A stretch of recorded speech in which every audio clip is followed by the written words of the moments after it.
Merci.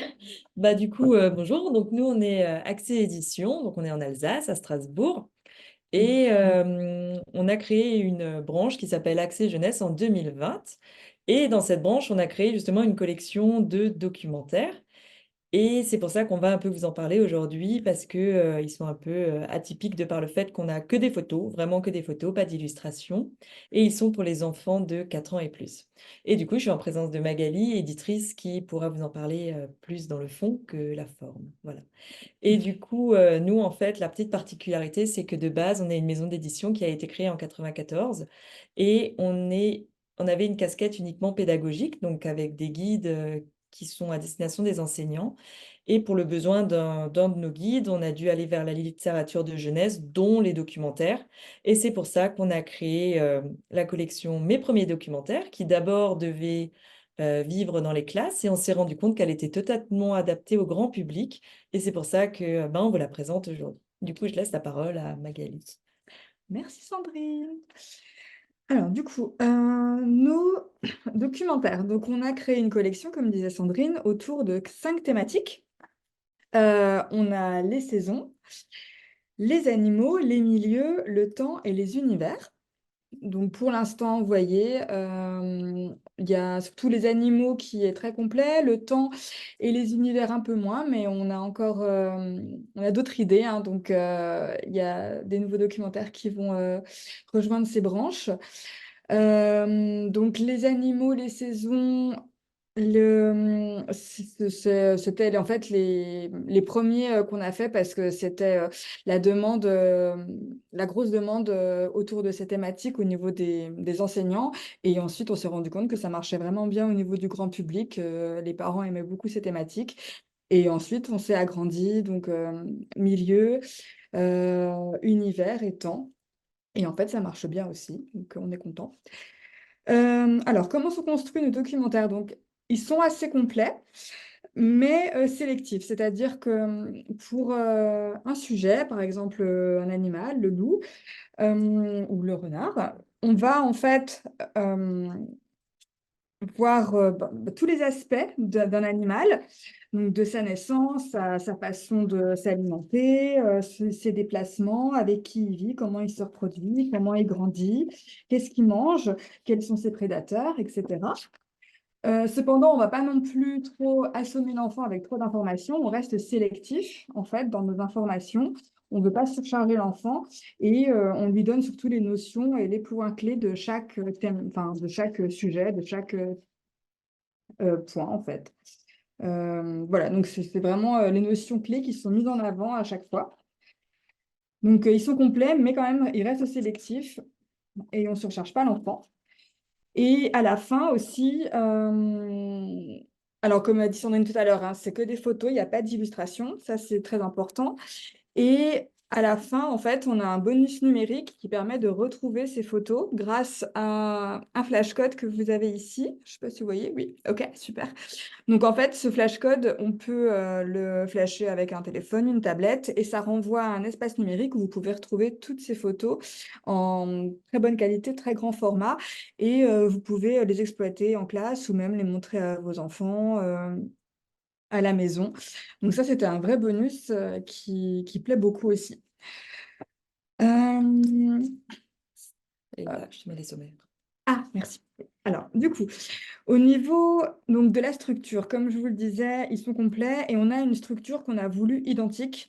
C'est-à-dire, par exemple, que vous prenez le sommaire du chat ou le sommaire du poisson rouge que vous voyez à l'écran, ou du loup ou du renard. Les sommaires seront toujours identiques, c'est-à-dire qu'on va toujours aborder euh, qui es-tu, où vis-tu, comment te reproduis-tu, comment grandis-tu, etc. Pourquoi on fait ça, en fait? C'est tout simplement pour que l'enfant puisse faire des comparaisons très rapidement. Si il prend deux documentaires, il pourra voir la comparaison entre les déplacements d'un loup et d'un poisson rouge, les différences entre l'alimentation, les différences entre les déplacements. Euh, il pourra se repérer aussi plus vite s'il connaît un documentaire. Automatiquement, il saura mieux se repérer aussi dans les autres parce que bah, ça ne changera pas, la structure sera toujours identique. Alors, on fait pareil pour les fêtes, par exemple, les saisons, on va, on va montrer les fêtes, en fait, pour les différentes saisons. Et ça s'adapte à chaque, thématique. On garde vraiment cette structure-là. Voilà. Alors, les auteurs de nos documentaires, donc, ce sont des pédagogues, tous. Donc la collection a été créée par Léa Schneider, donc que vous voyez à l'écran. Elle a été professeure des écoles et aujourd'hui c'est la directrice éditoriale de notre maison d'édition. C'est elle qui est à l'origine de la création de la branche jeunesse et de la collection de documentaires. Ensuite, elle a fait appel à Christina Dorner, qui est une directrice d'école. Elle est aussi autrice de nombreux outils pédagogiques qui sont très reconnus dans le monde enseignant. Et ensuite, on a fait appel à Jean-Pierre Remond, donc professeur des écoles et ensuite inspecteur de l'éducation nationale, donc très connu aussi dans le milieu. Donc voilà, on est sur des professionnels vraiment de la petite enfance qui savent vraiment comment l'enfant va recevoir l'information, donc comment la distribuer au mieux et savoir faire la part des choses entre les choses importantes qu'il va retenir et les choses moins importantes qu'on peut retirer. Oui, et comme vous le disait Sandrine tout à l'heure, donc les photographies, c'est un peu le point fort de nos documentaires. C'est assez innovant parce qu'en général, les documentaires, enfin sur le marché en tout cas, on a vu plus d'illustrations que de photographies pour ces tranches d'âge. Donc du coup, pour nous, on a eu envie d'innover, pardon. On a voulu en fait que l'enfant puisse appréhender le réel au plus près grâce à la photo.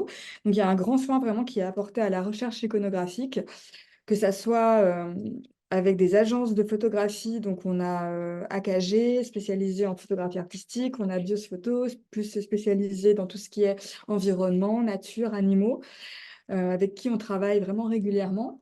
On a aussi fait appel à des photographes professionnels quand on ne trouvait pas la photo qu'on voulait et qu'on n'avait pas l'idée qu'on voulait, en fait.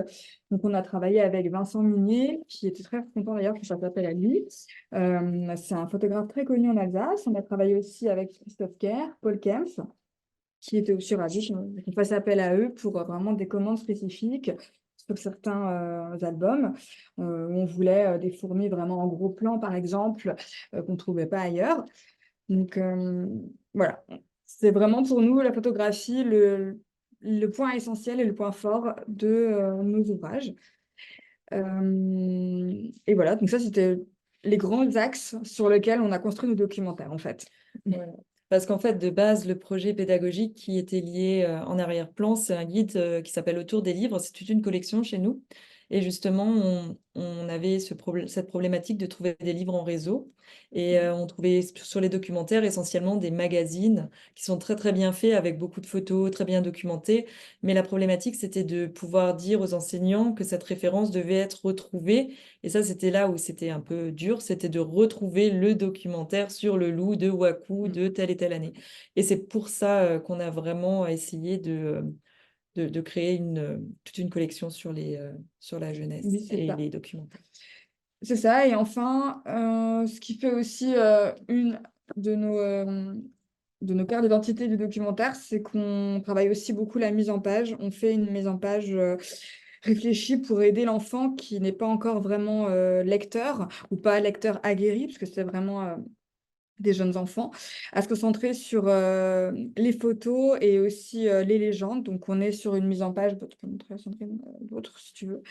Une mise en page plutôt aérée, lisible, toujours en alternance entre photos et en très gros plan ou vue d'ensemble, et avec des légendes toujours bien placées, pour que l'enfant puisse vraiment associer tout de suite la photo avec sa légende. Et oui, on a un gros focus là-dessus aussi pour aider l'enfant à avoir une très bonne lisibilité sur les documentaires. Voilà. Voilà. Et puis, pour pas toujours garder ce petit côté pédagogique, on est à la fin à chaque fois un petit quiz où les enfants sont amenés à restituer les connaissances qu'ils ont acquis dans le documentaire.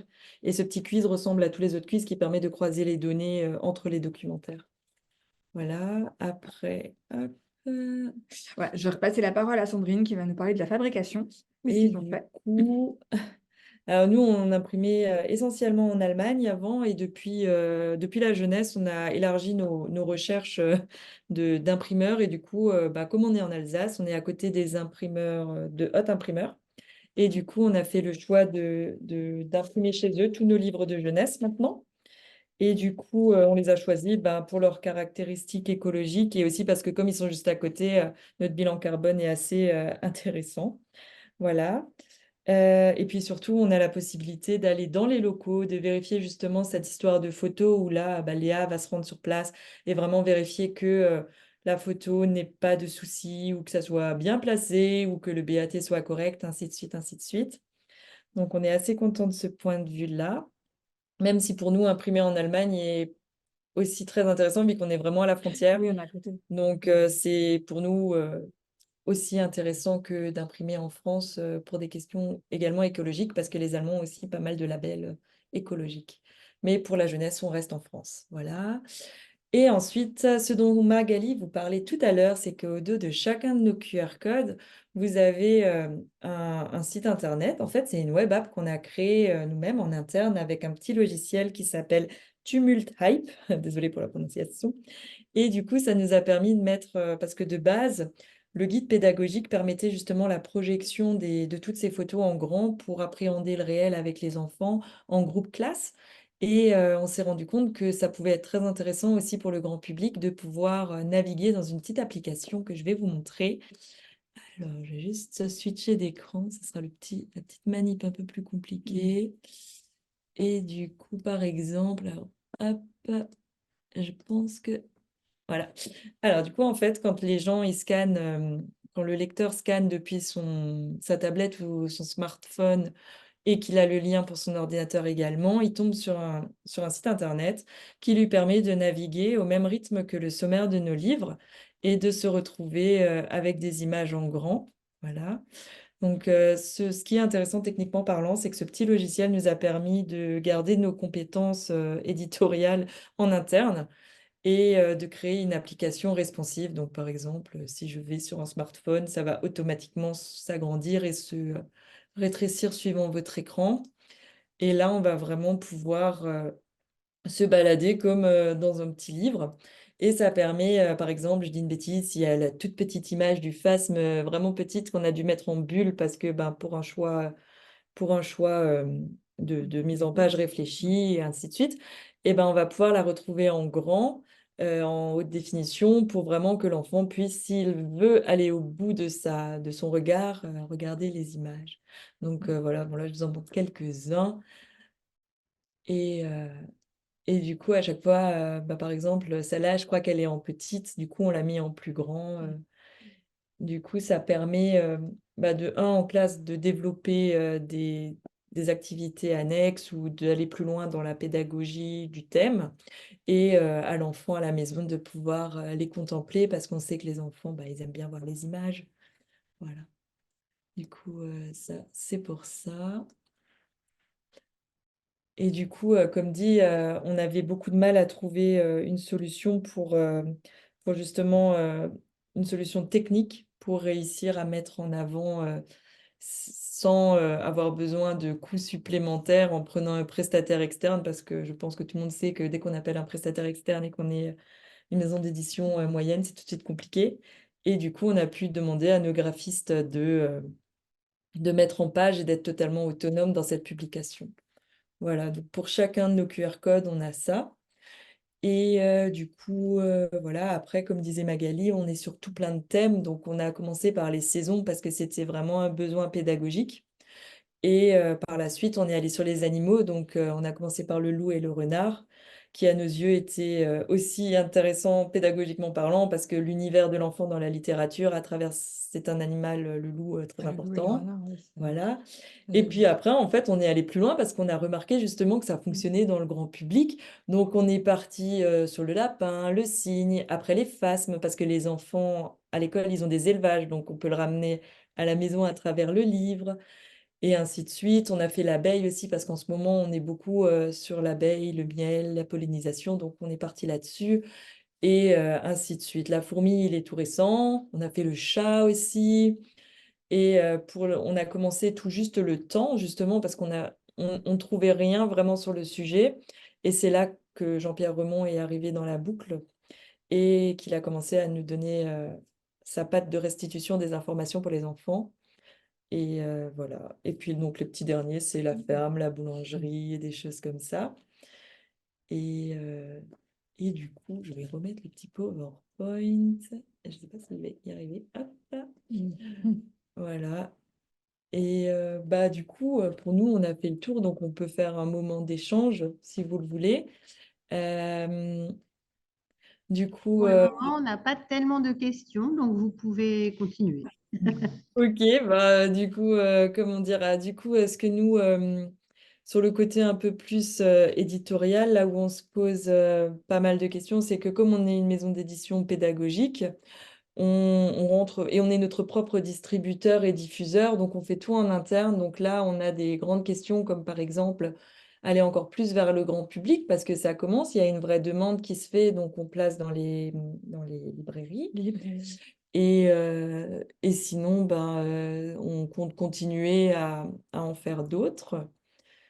Et du coup, ben, je ne sais pas quoi vous dire d'autre Oui, bah, nous, on a pris beaucoup de plaisir à les à faire. les faire. On prend beaucoup de plaisir à les faire aussi et on est content de voir que ça marche. Mais c'est vrai que pour nous, c'est un nouveau défi parce qu'à la base, Accès Édition, c'est une maison d'édition très connue chez les enseignants, mais sinon pas très connue du grand public. Et là, on met les pieds dans quelque chose de nouveau et on est content d'avoir reçu un bon accueil. Donc, on est fiers de cette collection. Alors, on a quelqu'un qui voudrait savoir si vous avez l'intention d'éditer des documentaires à l'attention des plus grands. Alors, on est en train de se poser la question Ouais. parce qu'on va sortir des guides pédagogiques, notamment pour le niveau CE1 et CP. Du coup, on va commencer à évoluer dans les documentaires. On s'est déjà posé la question, justement, on est Ouais. passé de D4 ans à D5 ans. On est en recherche, par contre, pour ça, il faut qu'on trouve les bons pédagogues et Oui. tant qu'on n'est pas chez Accès Édition, tant qu'on n'est pas séduit par le bon écrit pour le bon enfant, on garde les projets dans les tiroirs. Mais Oui, voilà, on sort pas pour sortir, on sort parce que vraiment on a un projet qui nous plaît, c'est avec la ça. personne qui nous plaît. Et là, comme je vous l'ai dit tout à l'heure, on a conçu ces documentaires avec des regards de pédagogue et avec une mise en page travaillée et des éléments clés, des notions clés mises en avant. Donc du coup, pour les plus grands, il y aura aussi cette même réflexion en fait de conception Mm. qui va être adapté à la tranche d'âge visée. Donc, du coup, Ouais, il faut trouver la bonne personne pour c'est ça, nous parce aiguiller que là-dessus là, aussi et bah, retravailler enfin, repenser en fait l'évolution pour une c'est ça. tranche d'âge ben, plus élevée. Donc, il y aura peut-être plus de texte, comment on va l'amener, Mm. quel est le bon dosage. Et Voilà. puis surtout pour les textes, à ce niveau-là, il faudra vraiment qu'on aille plus vers des recherches plus approfondies, parce que Mm. pour des 4 ans, des 5 ans, on ne va pas aller dans les thèmes très très précisément, on va faire le tour en donnant quelques indications de vocabulaire et d'informations, mais on ne sera pas aussi précis qu'un documentaire pour les Une élémentaires, fois. Ouais. qui sera quand même beaucoup plus complet. Donc il faudra vraiment qu'on trouve les bonnes informations aussi pour Le être le bon plus dosage, juste quoi. possible. Voilà. Mm. Voilà. Est-ce que vous avez déjà pu expérimenter vos publications auprès des plus jeunes? Auprès des plus jeunes, bah, alors nos yeux documentaires sont utilisés dans les classes de maternelle, ça c'est sûr, et ils sont rentrés grâce au guide pédagogique autour des livres. En fait, alors attendez, peut-être que je peux partager. Tchou-tchou-tchou. Je vais mettre cet écran-là. Hop. En gros, si vous voulez, donc ils sont expérimentés avec les enfants quotidiennement. Tout simplement grâce à cette collection qui s'appelle... Alors attendez, en fait, je ne partage pas le bon écran. Désolée. Il est là. Partager. Je pense que c'est bon. Alors en gros, il est expérimenté grâce à... hop. Alors en gros, ça c'est notre guide pédagogique justement qui a besoin de livres de jeunesse pour nourrir les projets pédagogiques des enseignants. Il le voit. Et normalement, oui. Ok. Et du coup, c'est grâce à ce livre qu'il y a des projets qui ont une nécessité à utiliser les documentaires en classe. Et c'est comme ça qu'ils sont rentrés et c'est comme ça Mm. que les enseignants nous ont demandé de plus en plus. Pour dire vrai, l'escargot, on l'a fait parce qu'on a eu plein d'emails d'enseignants nous disant, ouais, nous on a un élevage d'escargots, ça serait sympa d'en faire un sur l'escargot. Et quand ça revient plusieurs fois, alors on fait le choix de se lancer sur ce thème et on a toute une liste en attente où on fait aussi en fonction de ce que les enseignants souhaitent. Voilà, donc ils sont utilisés dans les classes et c'est comme ça qu'ils sont rentrés chez les parents. Voilà. On a une autre question. En bibliothèque, nous avons beaucoup de demandes de documents pour les 10. Pensez-vous développer cet axe? Pourquoi pas, on Oui, va le pourquoi pas. noter. Après, On n'est pas fermé. on n'est pas fermé. Après, comme dit, il suffit de nous envoyer des petits mails. Et si ça se trouve, c'est peut-être dans les tiroirs, on peut demander à l'éditrice Léa si c'est en cours ou pas. Voilà. Écoutez, pour le moment, on n'a pas d'autres questions. Est-ce que vous souhaitez ajouter quelque chose?